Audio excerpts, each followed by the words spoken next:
ariko ntabwo ari ikiganiro cyoroshye. Cyambere ugiye guhitamo uwo muzabana, icyambere reka manze mvuge ngo urabyitondera. Niba hari ikintu gikomeye, niba hari ikintu gishobora kuba rimwe kikica ubuzima bw'umuntu iteka ryose, ni amahitamo. Niba hari ikintu cyica kazoza ahazaza h'umuntu, ni amahitamo. Nihanganishije nkomeje abantu mwagizemo amahitamo atari meza, murababaye, muragowe, ariko munyemerere dusangire iki kiganiro. Senga everyday, gusenga buri munsi. Nusenga uzanesha, nunanigwa gusenga uzaneshwa. Senga kakwihebura kandi reka kurira, yayindi yatura Lazaro bijyanyene. Reka kwihebura kandi reka kurira, yayindi yahumwa na Ana bijyanyene. Nijya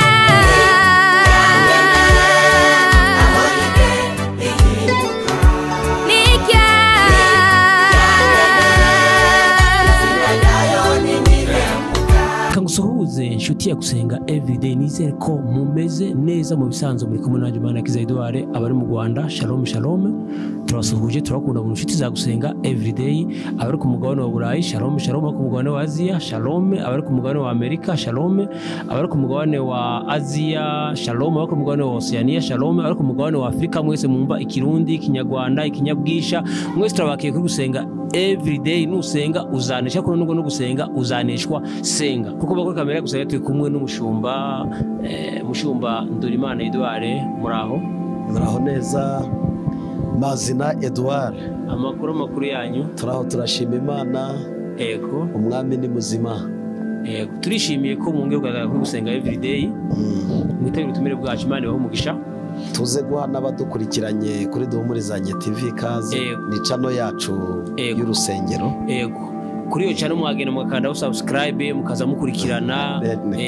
Ni hanyuraho ibiganiro byiza cyane y'umukozi w'Imana, n'abandi batumirwa agenda tumira gose. Muze mugenda muze muhasura murebe ubutumwa buhatambukaho. Mwatangira musenga Imana, ariko mutange umuntu asuhuza abantu.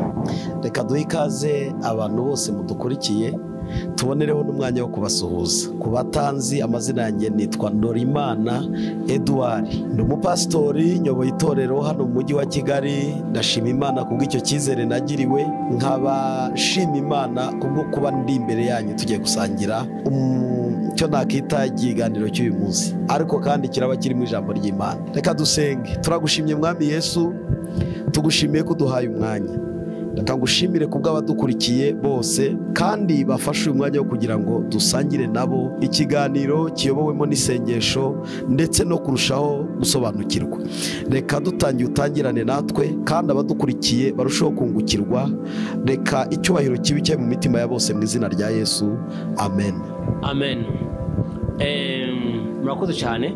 Amen. Uyu munsi twagutumiye, dushaka ko nk'umushumba twagutumiye ngo utuganirize. Dushaka kubaza ni gute amahitamo mu rushako, ni gute umuntu yahitamo uwo bazabana. Ese ni gute iyo umuntu ahisemo nabi ahura n'ibibazo? Niki umuntu yagenderaho nk'umushumba, nk'umuntu w'inararibonye, nk'umuntu umaze igihe kirekire kuba umushumba, warubatse, ufite n'abana, wagiye ugira inama? Ni naye mahitamo wagira abantu badukurikiye, urubyiruko rudukurikiye, ndetse n'abubatse nabo izo nyigisho bashobora kuzumva bakazifashisha abana babo? Edouard, ubaje ikintu gikomeye. Amahitamo ni ikiganiro tugiye gukora, ariko ntabwo ari ikiganiro cyoroshye, kuko abenshi bakozweho n'amahitamo yabo. Donke amahitamo y'abahisemo mbere, hari abari mu ngaruka z'amahitamo yabo, barimo bicuza uko. Abenshi, imibare myinshi, bari mu ngaruka z'amahitamo bahisemo. Reka dushime ko hashobora kuba hariho n'ingaruka nziza, ariko abenshi bari mu ngaruka z'amahitamo mabi bagize. Guhitamo uwo muzabana rero ni ikintu gikomeye, ni ikintu kitoroshye, ni ikiganiro tutaza gusoza umunsi umwe, wenda tuzakivuga mu episode cyangwa se amaseri. Ariko guhitamo uwo muzabana bigira ibintu byinshi bishobora gushingirwaho, ariko mbanze nkomeza abagize amahitamo mabi. Hari abantu mwagizemo amahitamo mabi, waba amahirwe ya kabiri arabahita bava mu mahitamo bari barahisemo. Ariko hari igihe usanga kuvamo, cyane ko biritana bitwemerera ngo tubikore uko tubyishakiye, zaba impanuka zikaba, kuko nyine impanuka zibaho, umuntu akaba yava mu rushako atariyo mahitamo yari afite, ariko amahitamo yakoze kuri benshi, yakoze ku bagore benshi, yakoze ku bagabo benshi. Mumbabarire mbihanganishe mwese mwagize amahitamo atari yoroshye, nyine yabagoye, ko buriya iyo tuvuze ku mahitamo tuba tugiye gukora ku mitima y'abantu.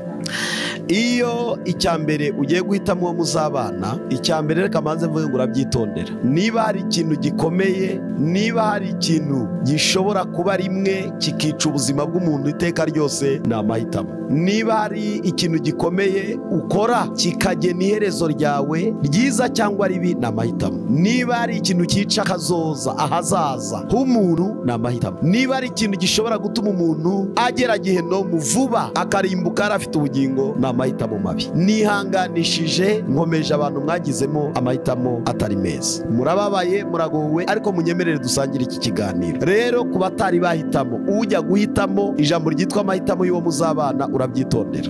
Mu kubyitondera bwa mbere ubanza gusenga. Ubwo ngiye mu gice cy'abakristo kuko aricyo cyane mbwira. Abapagani bo ntibasenga, bakunda fesi, nubwo natwe biri mu gace k'ibyo tureba. N'umukristo akunda uburyo umuntu agaragara. Hari abakobwa bakunda ababonsa, abasore b'amabonsa, b'ababoga, bateruye ibyuma, akavuga ati uyu we niyagira n'agahungu kaza kunkinisha azagaterura agaceke hasi birangiriraho. Hari undi uvuga ati ngewe nkunda abasore bagufi cyangwa se barebare cyangwa babyibushye cyangwa bananutse. Amahitamo y'abantu aratandukanye, ariko mu buryo bwiza bw'abakijijwe, bw'abamenye Imana, iyo utangiye urugendo rw'amahitamo y'uwo muzabana ukwiriye kubisengera. Icya kabiri, ukwiriye guhitamo umuntu ushingiye ku bintu bitatu. Icya mbere, ukwiriye guhitamo umuntu ujyanye n'amarangamutima yawe. Uw'amarangamutima yawe akubwira, uw'inzobe, ufite mu nda zeru, utabyibushye amabuno cyangwa se ubyibushye amabuno, ufite mu nda hanini cyangwa hatoya, ushobora kuba ufite mu maso hameze ukuntu. Abantu bafite uburyo badesina cyangwa se bashushanya uwo bazabana, ayo marangamutima ntibakayapfobye, ni meza, kuko ndaza kubabwira ingaruka agira iyo wanze kureba kuri icyo. Hari igihe uzamutwara ya marangamutima yawe, kuko watwaye utashakaga, yongera gutere kujya gushaka uwo ushaka, kandi ubutangiye amakosa. Ni byiza rero ko face, uko umuntu agaragara, physical appearance, uko umuntu agaragara, balance y'umuntu, uko umuntu ameze, ni ikintu ukwiriye kwitaho, ni byiza. Icya kabiri, ukwiriye kwita ku mitekerereze y'uwo muntu. Iyo muri kumwe ibitekerezo bye, kapasite y'imitekerereze ye. Hari bamwe bavuga ngo ni kapasite intellectuelle, ariko ibyo bishingira ku kwiga ubumenyi umuntu yarize secondaire, kaminuza, masters cyangwa se n'ibindi. Ariko hari n'abantu bashobora kuba batarize ariko bafite imitekerereze mizima. Imitekerereze y'umuntu rero ni wewe. Icya gatatu witaho cyane, ukwiriye kureba ko uyu muntu azashyigikira icyo mwita destiny yawe, aho ugana, inzozi zawe, icyo uri cyo azagishyigikira cyangwa azakirwanya. Mbibutse ko kuri twebwe abakijijwe, amahitamo yacu adepanda cyane ku bukristo. Guhitamo Yesu, uwo muntu azagushyigikira mu bukristo bwawe, uwo muntu azagushyigikira mu murimo w'Imana ukora, uwo muntu ntazagukura mu rusengero akakugira umupagani, akakujyana mu kabari, akakujyana mu yindi mico itari iyawe. Uwo muntu ntazarwanya aho ujya, aho ugana, uwo muntu ntazaharwanya. Reba ko mugendana mu biganiro, muri gahunda, ubyiteho. Akandi nsoreza, reba ko uwo muntu niba ari umukristo ko, apana kutubwira ngo ngewe nzamusengera ahinduke. Usanze umusore anywa inzoga, usanze wenda umukobwa ni umunywi w'inzoga, ngo uzamusengera mwabanye. Usanze umuhungu ni indaya, ni umusambanyi, ni ruharwa, wenda nawe arenda kukwiyongeza uri nk'uwa 10, ariko wenda ugize chance ahisemo kugutwara. Ariko ingeso ze urazizi, ni umusinzi, ni cyohe, ni umurwanyi, akubita abahisi n'abagenzi, nawe ubwawe bayenda kugukubita mu biganiro mugirana. Uwo muntu uhisemo ko mujya kubana, wibwira Imana ngo izamuhindure, kuko niramuka itanamuhinduye ugomba kubana nawe kuko wamuhisemo. Swati yahinduka birashoboka kubw'agakiza, ariko niba atazanahinduka, ubwo kuko we yahisemo ko mubana, ugomba kwihangana mukabana. Kuko hari igihe tubana n'abantu twamaze kubona ko ari babi, ariko tuhitamo kubana nabo. Twabibonye mbere tukiri muri fiançailles, dufiansanye, mbona ko ari umukobwa w'ikirara, mbona ko ari umusore w'ikirara, ndabibona n'amaso yanjye, ariko ukizera ngo Imana izamuhindura. Nitamuhindura rero emera wige kubana nabyo, iyo mico ye igakubana nayo kuko ayibonye mbere, ubihitamo. Imana ibaho umugisha. Urabyitondera. Cya kabiri, ukita ku marangamutima yawe, kuko amarangamutima yawe niyo wowe. Hari abantu bava ngo oya ngo ngewe ngo niyo yaba Imana imumpaye ngo ariko ngo niyo abasa nuko ndashaka, ngo niyo yaba asa nuko ngo niyo yaba ameza cyangwa apfa kuba ari Imana imumpaye. Ndagira ngo mbabwire ko mu rukundo rw'abajya kubana, akenshi Imana ishingira ku mahitamo yacu. Akenshi, ntabwo ari kenshi Imana yivanga mu rukundo rw'abakundana ngo ibuze abantu kubana, ngo ivuge ngo wowe oya, ngo nawe oya. Oya, ni gake. Ubwo biba bisaba ko wayisenze cyane, ukayititiriza ikakubwira ngo niwe cyangwa si we. Ariko mbibutse ko abasenga bose siko bafite uwo mwanya wo kujya kumurikira Imana akamara ukwezi asengera umuntu amezi 2. Hari ukunda, yamara gukunda agashima akavansa mu kujya kubana.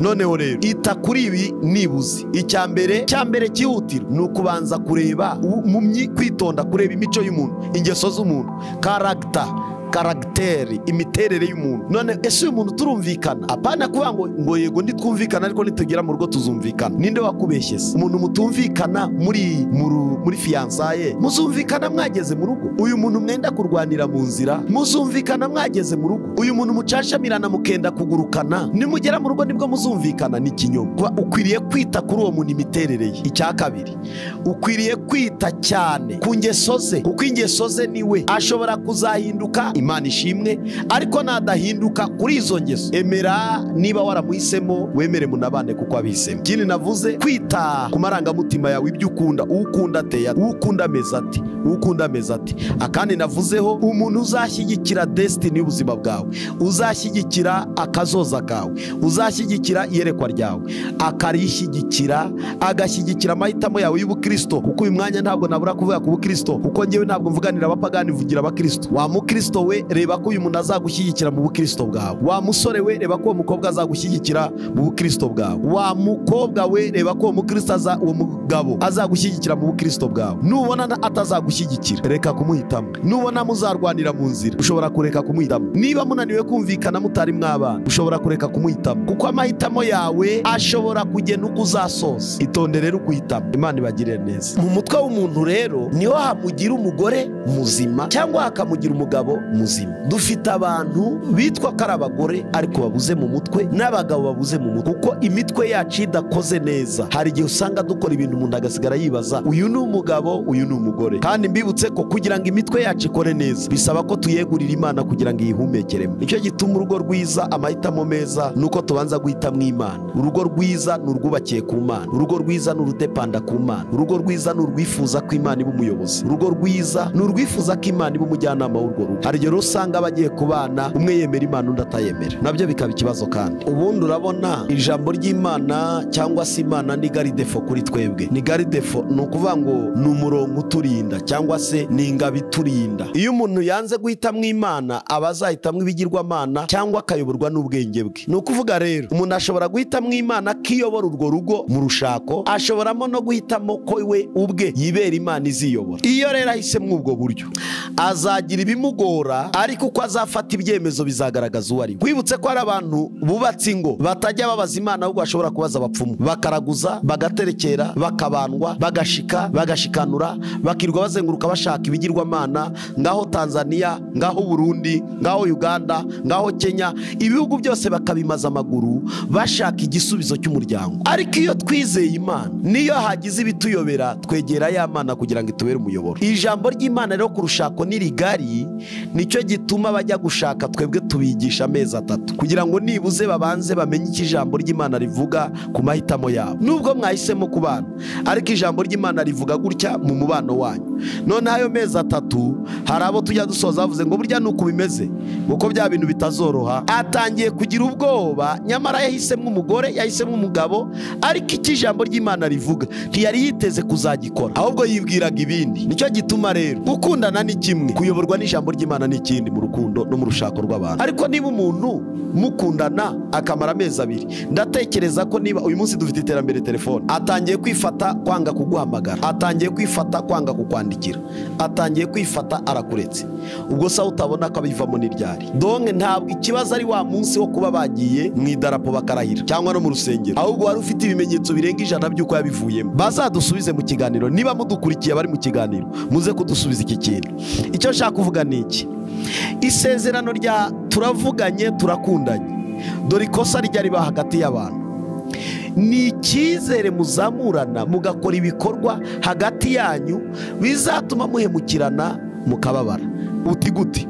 Hari abasore bizeye abakobwa babarihira amashuri batari babasaba, batari babakwa, batari basezerana no mu murenge habe no mu rusengero. Gusa tu ni boyfriend ni girlfriend, nzamurira amashuri, nzamugurira imodoka, nzamuha amafaranga ajye gucuruza, ibindi tuzaba tubikora nyuma. Ejo yabivamo akagusigira igikomere kishingiye kuri cya cyizere cy'ibyo wadepanshije kuri we. Depanse niyitera ibikomere hagati mu bantu bakundanaga bahisemo kutongera gukundana no kutabana. Dusigara tugaramye mu gitanda twibaza umwanya twataye, amafaranga twatakaje, igihe cyacu twataye. Uko ugaramye mu gitanda bigahita birema amarira, bikarema umubabaro n'agahinda, umubano mwagiranye, ibikorwa mwakoze, ingano yabyo, n'uburyo ugize igihombo mu buzima kandi utari buze kuvamo. Noneho rero impamvu ya kabiri abantu banabimenye neza, ntabwo amategeko yo mu murenge abantu barahirira atuma bubaka, ahubwo arinda imbibi, imbago zanyu ubwanyu mu mibereho yanyu ya buri munsi, n'urwunguko muzunguka byaba ibyo mwagezeho, bizaba abana mubyaye. Uti hari igihe umwe mu bashakanye yitaba Imana ataba afite amasezerano aho bakamushohesha, ariko iyo afite amasezerano asigara ayobora wa muryango afite w'abana mu buryo bumwe cyangwa ubundi. Amategeko yo mu murenge aduha kugira ngo twebwe aturinde ko tuzandagara igihe umwe ashobora kuba yagize ibyago agataha. Urusengero narwo ntabwo ari rwo rwubakira abantu.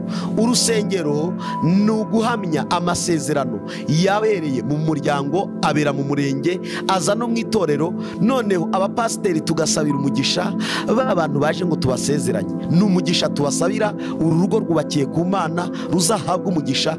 Burya zandahiro zabo no guhamya amasezerano kwabo n'amasengesho tubasengera wa munsi, ni umugisha twatura ku bana kugira ngo bagire urugo rwiza. Urashaka ko dutoza cyangwa urashaka ko tuvuga ibintu uko bikorwa? Aha, Imana mu cyifuzo cyayo yanga gutendeka. Ntikunda ko umuntu atendeka, ariko yemera kuhita. Wahitamo umwe ukanga undi, ugakunda undi. Uyu muntu yahisemo kwanga umwe akunda undi. Wakunze baranasezeranye, wa wundi yanze abonye ari ku idarapo arimo arasezerana, hakavuga ngo none se kuki utantumiye? Mahitamo ye rero Imana irayubaha. Niba uhisemo kujya gukunda undi, sezera wa wundi mwari kumwe, mubwira ati urukundo naruvuyemo, nasanze bitazashoboka, nasanze bitazavamo, nasanze bitazakomeza. None rero utazakomeza, wenda wifuza ko duhura nka kwima umwanya bikakubabaza, rwose ubu nabonye amahitamo yanjye nyayo. Uzaba ukatinze konegisiyo imwe utangiye indi konegisiyo. Ibyo ni byiza. Ibibazo biri hagati y'aba boyfriend n'aba girlfriend nibyo batakaje hagati yabo, barabyangiza kubera ubwenge buke taguhaye, itorero litagushingiye. Ugiye kumurihira kaminuza ayirangiza, nayirangiza agahitamo undi uvuza induru bwa minerivani na school fees watanze. Uragiye umugura imodoka nziza nziza nziza cyane, ejo abivuyemo nubwo imodoka wamuhaye wamuguriye koko yari ikimenyetso cy'urukundo, ariko ntabwo yatsanze amahitamo yari wowe, kuko amahitamo ntagira icyo ashingiraho. Amahitamo ntabwo ashingira ku mashuri wamurihiye, amahitamo ntabwo ashingira ku modoka wamuguriye, amahitamo ntabwo ashingira kuri business wamushingiye, amahitamo ashingira ku mahitamo y'umutima w'umuntu. Nicyo gituma hari ibintu dukwiriye gukorera abo twakunze tuzabana. Hari intambwe twateye yibanze. Bwa mbere ababyeyi baramuguhaye, bwa kabiri amategeko yaramuguhaye, bwa gatatu itorero ryaramuguhaye. Muspendingeho byose, kuko n'uwawe, n'umugore wawe, ni mama w'abana bawe. Ariko wowe umuntu muri mu rukundo gusa, amafaranga yose uhembwa uramuhereza, ikintu cyose uramuhereza. Ejo arakwanze ngo Mana ubirebe, n'ubwenge buke, n'ubwenge buke. Ibyo rero nibyo nibyo bikomera abantu bagendana. Rero menya ko ukwiriye kureba uyu muntu ngiye guspendingaho ibintu bingana gutya. Intambwe ya mbere nateye ituma muspendingaho ibingana gutya niyi: umuryango waramumbaye, amategeko yaramunyemereye, ese itorero ryaramumbaye niba ndi umukristo. Rero ikibazo cy'ubukristo bwacu, twanze kugira ubwenge. Abapagani baturusha ubwenge, noneho ukava gusa ndi umukristo gusa tu, ni umukristo gusa tu, nzabikora ni no. Hari iby'ibanze. Imana iribaza ese uyu mukristo ni bwoko ki utagira ubwenge? Imana itwemerera kwizera abantu, ariko ikatubwira ngo kwizera Imana kuruta abantu. None wizeye umuntu kuruta Imana, problem uzakomere, kuzababara, uzahangayika. Yakabaye ubundi dukoresha ijambo fiançailles. Tudefinitse fiançailles rituruka ku ijambo fiance, kurambagiza. Biratangaje kubona umuntu uri kurambagizwa yifata nk'uwageze iyo bamujyana. Biratangaje kubona umuntu urambagiza ahita amera nk'uwagejeje mu nzu. Biratangaje cyane. Sindabona umuntu ujya kurambagiza ikibanza ngo ukirambagirizwa kukishyurwa ahita avuga ngo nagurishije. Hoya azunguruke mu baturanyi ati ikibanza arakigurishije. Uwaje yakirambagije arakibona, ariko burya yahava akajya kurambagiza n'ikindi kibanza. Umuntu ashobora kurambagiza imodoka yayiva akajya kurambagiza n'iyindi. Umuntu ashobora kurambagiza inzu akayiva akajya kurambagiza iyindi. Umuntu ashobora kurambagiza ikintu runaka ku isoko ukakivaho ukahita ujya ku kindi ukareba nacyo ukakirambagiza. Fiançailles ijambo ryitwa kurambagiza, kugira ngo ucagure, gutoranya. Amakosa tugira namwe, niba umuntu ari kukurambagiza banza urebe ibintu ari kuvuga. Uzi ko umukobwa yemerewe kuguhakanira akakubwira ngo ndacyabitekerezaho, ukongera ukamuhamagara ati ndacyabitekerezaho, ukongera ukamwandikira ndacyabitekerezaho. Hari abakobwa batuye muri ndacyabitekerezaho, hari n'abasore bafite za message za ndacyabitekerezaho. Kuba kibitekerezaho afite uburenganzira duruwa 100% yo kubitekerezaho. Nanakwemerera akavuga ngo yego, hari impamvu ikomeye ishobora kuvuga, kongera akavuga ngo oya, Imana irabyemera. Kubera iki? Imana ishobora nayo kubikora ubwayo. Ushobora kwemerera umuntu wajya gusenga Imana ikakubwira ngo ibyo wemeye oya, none se ubwo ngubwo numuhakanira ari Imana ibikubwiye, nabyo bizahinduka icyaha. Reka twemere ko hari abantu Imana ifatanya bakabana, hari n'abandi bashobora gushaka uburyo bazafatana amaboko. Imana ndiyemere ko babana.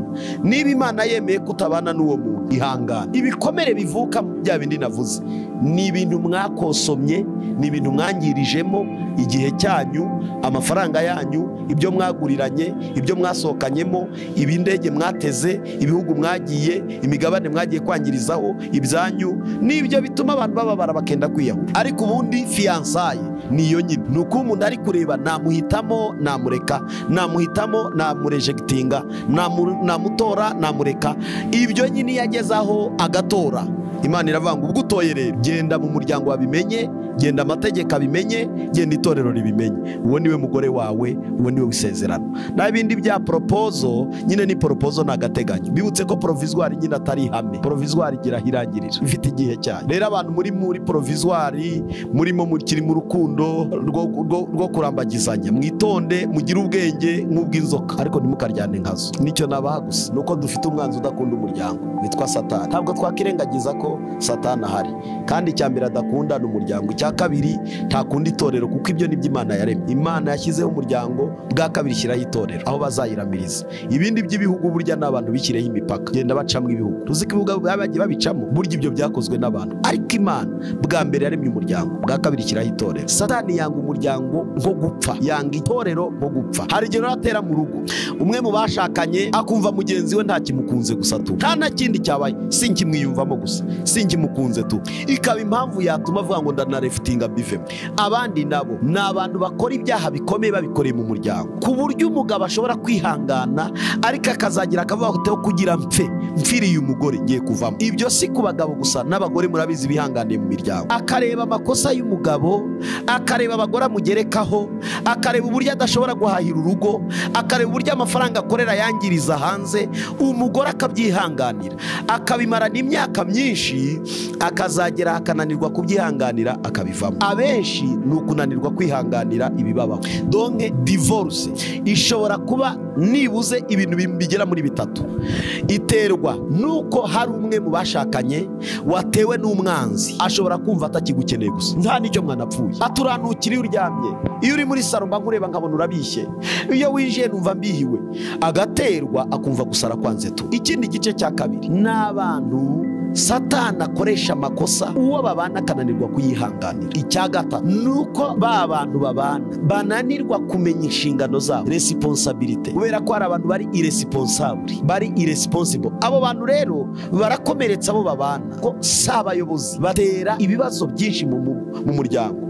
Hari igihe rero uwo babana ananirwa kubyihanganira akabivamo. Ariko icyo mvuga ni kimwe, si wo mugambi w'Imana. Imana yari izi ko uwo muntu muzabana uzamwihanganira kugeza musoje, ariko byarakunaniye. Kandi Imana ntikunda ko abantu batandukana. Nubwo ubona batandukana, Imana ntibikunda. Icyakora mu mategeko y'Imana 10 ntabwo birimo. Gusa Bibiliya iravuga ngo ntabwo Imana ikunda gutandukana kw'abashakanye, ntibikunda. None abantu bajya tubaza ngo ese ni icyaha? Si icyaha kijya kwihana, ahubwo ni umugayo uteza ikibazo umuryango. Icyaha uracyatura kikarangira, icyaha urakihana kikarangira. Ariko divorce ikomeretsa iwabo w'umukobwa, igakomeretsa iwabo w'umuhungu, igakomeretsa ababaherekeje, igakomeretsa abantu babashyingiye, ikomeretsa igihugu.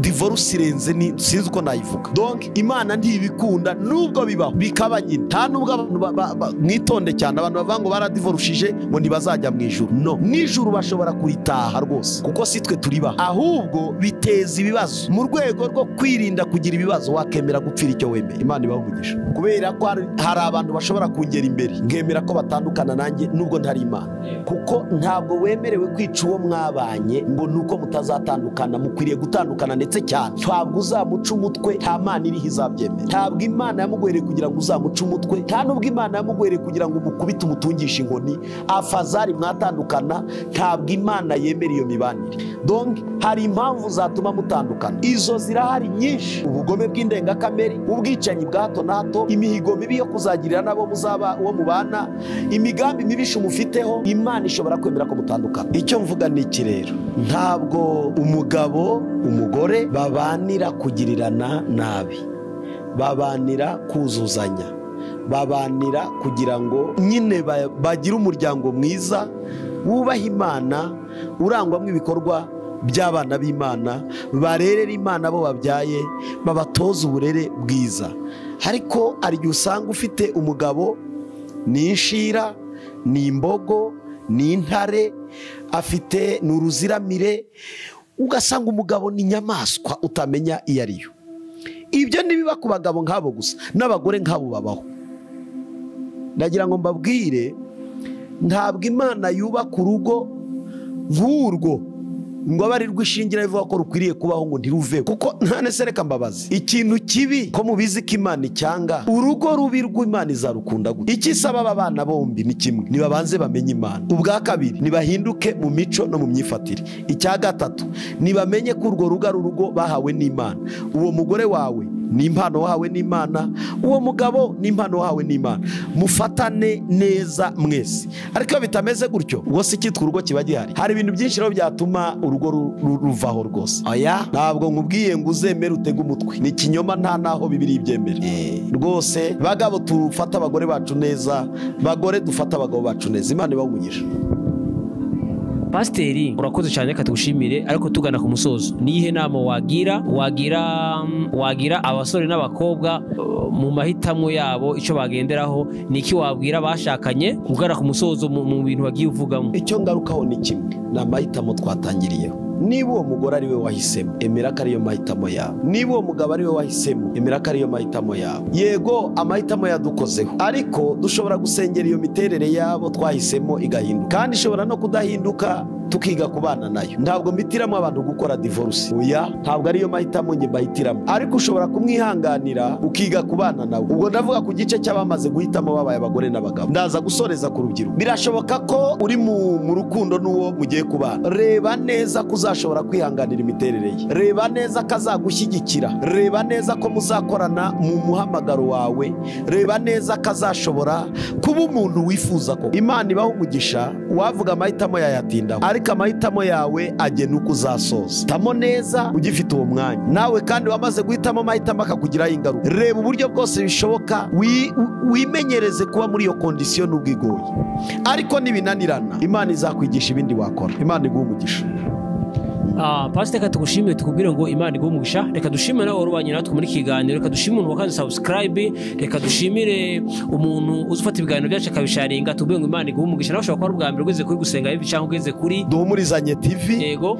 Ubwa mbere kandi subscribe cyangwa mukore sabone ura muzaza mubona ibiganiro byacu by'aya macano yose kuri Duhumurizanye TV no kuri gusenga Evi muze mukandeho hariya kukazogera gose mukandeho. Ikindi twakongeraho umuvandimwe, hari igihe umuntu aba afite ikibazo cy'urushako yifuza ko twamugira inama, nabaha kontakite zanjye kugira ngo nibuze hari igihe mbere yo kugira ngo nkize urugo rwari ruzimiye, hari inshuti zikundana zari zirimbutse, ariko ndi hagati nk'umushumba kugira ngo mbe nagufasha. Birashoboka ko ari cyo wambaza kuri iki kiganiro, birashoboka ko ari byo wambaza bitewe n'uko wumvisha ikiganiro. Reka nguhe kontakite zanjye ni 078 8 82 6 7 8 n'ubundi 5 6 7 8 6 7 8 birashoboka ko ari ikintu kikugoye wibaza wifuza ko twagusobanurira, uzampamagara igihe icyo ari cyo cyose, uzanyandikire kuri WhatsApp, uzakoresha uburyo bwose twavugana,